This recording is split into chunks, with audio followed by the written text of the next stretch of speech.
Hello കൂട്ടുകാരെ, പുതിയൊരു വീഡിയോയിലേക്ക് എല്ലാവർക്കും സ്വാഗതം. ധാരാളം പേര് കമൻസ് വഴി ക്വസ്റ്റ്യൻസ് കുറേ ചോദിക്കാറുണ്ട്. അപ്പോൾ അതിൽ വളരെ പ്രധാനമായിട്ട് തോന്നിയ ചില ചോദ്യങ്ങൾ ഞാൻ ഉൾപ്പെടുത്തിയിട്ടാണ് ഇന്നത്തെ വീഡിയോ നിങ്ങൾക്ക് ഷെയർ ചെയ്യുന്നത്. ഒരാളെന്നല്ല, കുറച്ച് പേര് കോമൺ ആയിട്ട് ചോദിച്ചൊരു ക്വസ്റ്റ്യനാണ്, എൻ്റെ ചാനൽ മോണിറ്റൈസ് ആയാൽ എപ്പോൾ അക്കൗണ്ടിൽ കാശ് വരാൻ തുടങ്ങും എന്നതായിരുന്നു ചോദ്യം. മോണിറ്റൈസേഷൻ ആയിട്ടാണ് AdSense ക്രിയേറ്റ് ചെയ്യേണ്ടത്. ഒരുപാട് ഡൗട്ട്സ് ഇങ്ങനെ ഫാമിലിക്ക് വരാറുണ്ട്. അപ്പോൾ ചാനലിൽ എല്ലാവർക്കും അറിയാവുന്നതുപോലെ 1000 സബ്സ്ക്രൈബറും 4000 വാച്ച് അവറും ആയി. പക്ഷേ വീഡിയോ ഇട്ടിട്ട് കാര്യമില്ല, റീയൂസ്ഡ് കണ്ടൻറ്റൊക്കെ വരുന്നു. കാരണം അറിയില്ല. ഒരു മാസം വെയിറ്റ് ചെയ്യാൻ പറഞ്ഞു. ഗൂഗിളിൽ നിന്നും ഫോട്ടോ എടുത്താൽ റീയൂസ്ഡ് കണ്ടൻറ്റ് വരുമോ? ഇതുപോലെ ധാരാളം ചോദ്യങ്ങളാണ് വന്നുകൊണ്ടിരിക്കുന്നത്. അപ്പോൾ നമ്മൾക്ക് ആദ്യം ഈ ഗൂഗിളിൽ നിന്നും ഫോട്ടോ എടുത്താൽ റീയൂസ്ഡ് കണ്ടൻറ്റ് വരുമോ എന്നുള്ള ചോദ്യത്തിന് ഉത്തരം ഞാൻ പറയാം. ഇപ്പോൾ ഒരുപാട് പേര് ഗൂഗിളിൽ നിന്നും ഫോട്ടോസ് എടുക്കാറുണ്ട്. അപ്പോൾ ഒരുപാട് പേര് ഇതിനോട് ചോദിക്കാറുണ്ട്. അപ്പോൾ ഞാൻ പറയും, വാട്ടർമാർക്ക് ഇല്ലാത്ത ഫോട്ടോസ് എടുക്കുക. കാരണം എന്താണെന്ന് വെച്ചാൽ ഈ ഫോട്ടോസൊക്കെ ഒരുപാട് പേര് എടുത്തിട്ട് യൂസ് ചെയ്യുന്നുണ്ട്. ഇപ്പോൾ ക്രിയേറ്റിവിറ്റി ഇല്ലെങ്കിൽ ഇതൊക്കെ എടുത്തിട്ട് കാര്യമില്ല. കാരണം അതേ ഫോട്ടോ വെച്ചിട്ട് ഒരുപാട് പേര് വീഡിയോസ് ഉണ്ടാക്കിയിരിക്കും. പിന്നെ വാട്ടർമാർക്കുള്ള ഫോട്ടോസ് എടുത്താൽ പിന്നെ നോക്കുകയും വേണ്ട, ശരിയായ പണി കിട്ടുകയും ചെയ്യും. അപ്പോൾ ഫോട്ടോസ് എടുക്കുമ്പോഴേക്കും അതിൽ വോയിസ് ഓവർ കൊടുക്കുമ്പോൾ സാധാരണ മോണിറ്റൈസേഷന് പ്രശ്നം വരാറുണ്ട്. റീയൂസ്ഡ് കണ്ടൻറ്റ് യൂട്യൂബിൽ വരുന്നത് വലിയൊരു പ്രശ്നം തന്നെയാണ്. അപ്പോൾ ആദ്യത്തെ പെനാൽറ്റി അല്ലെങ്കിൽ ശിക്ഷ 30 ദിവസത്തേക്കാണ് കിട്ടുന്നത്. എന്നിട്ടും നിങ്ങൾ ഇതേ തെറ്റ് ആവർത്തിച്ചാൽ പിന്നെ അടുത്തത് വന്നിട്ട് നമുക്ക് 90 ദിവസങ്ങൾ കഴിഞ്ഞ് മാത്രമേ അപ്ലൈ ചെയ്യാൻ പറ്റുള്ളൂ. കാരണം മോണിറ്റൈസേഷൻ കട്ടായിരിക്കും.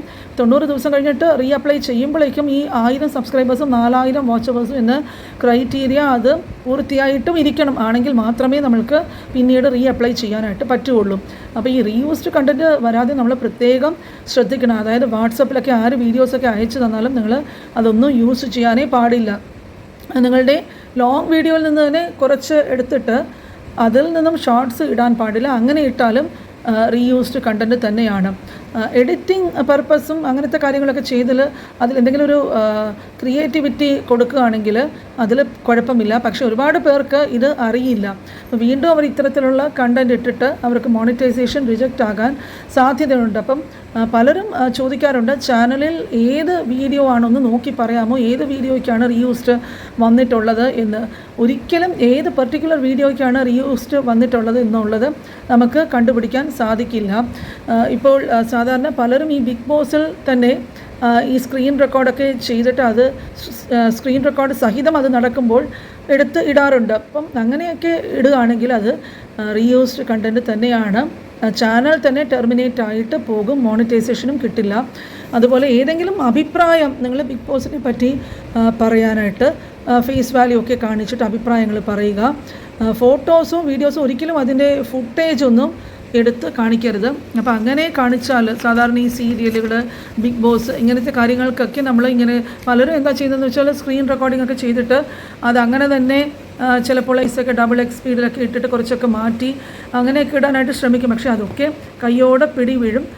ചാനൽ തന്നെ ഒരു ദിവസം രാവിലെ എണീറ്റ് നോക്കുമ്പോഴേക്കും ടെർമിനേറ്റ് ആയിട്ട് പോയിട്ടുണ്ടാകും. അപ്പോൾ ഏത് കാര്യങ്ങൾ ചെയ്യുമ്പോഴും യൂട്യൂബിൽ വളരെ സൂക്ഷിച്ച് ചെയ്യുക. ഒരുപാട് സ്ട്രിക്റ്റ് ആയിട്ടുള്ള ഗൈഡ് ലൈൻസും പോളിസീസും ഒക്കെ ഉള്ളൊരു പ്ലാറ്റ്ഫോമാണ് യൂട്യൂബ്. അത് എല്ലാ ക്രിയേറ്റേഴ്സും അത് ഫോളോ ചെയ്ത് പോയാൽ മാത്രമേ ഇതിലൂടെ മുമ്പോട്ട് പോകാൻ പറ്റുള്ളൂ. കാരണം ഒരു ചാനലിൽ കഷ്ടപ്പെട്ട് കുറേയൊക്കെ വീഡിയോസൊക്കെ ഇട്ടിട്ട് മുമ്പോട്ട് കൊണ്ടുവന്നിട്ട് അത് ടെർമിനേറ്റ് ആയി പോയാൽ പിന്നെ അടുത്ത ചാനൽ അങ്ങനെ നമ്മൾ തുടർച്ചയായിട്ട് ചെയ്തുകൊണ്ടേ ഇരിക്കാൻ പറ്റില്ലല്ലോ, അല്ലേ? അപ്പോൾ ഈ കഷ്ടപ്പാടൊക്കെ വെറുതെ ആയിപ്പോവും. അതിനേക്കാളും നല്ലത് നിങ്ങൾ ഈ കാര്യങ്ങളൊക്കെ നല്ല രീതിയിൽ മനസ്സിലാക്കിയിട്ട് ഓരോരോ കാര്യവും ഇൻവാലിഡ് ക്ലിക്കിനെ പറ്റി മുമ്പൊരു വീഡിയോയിൽ ഞാൻ പറഞ്ഞിരുന്നു. റീയൂസിനെ പറ്റി ഇതിന് മുമ്പും ഞാൻ പല വീഡിയോസ് ഇട്ടിട്ടുണ്ട്.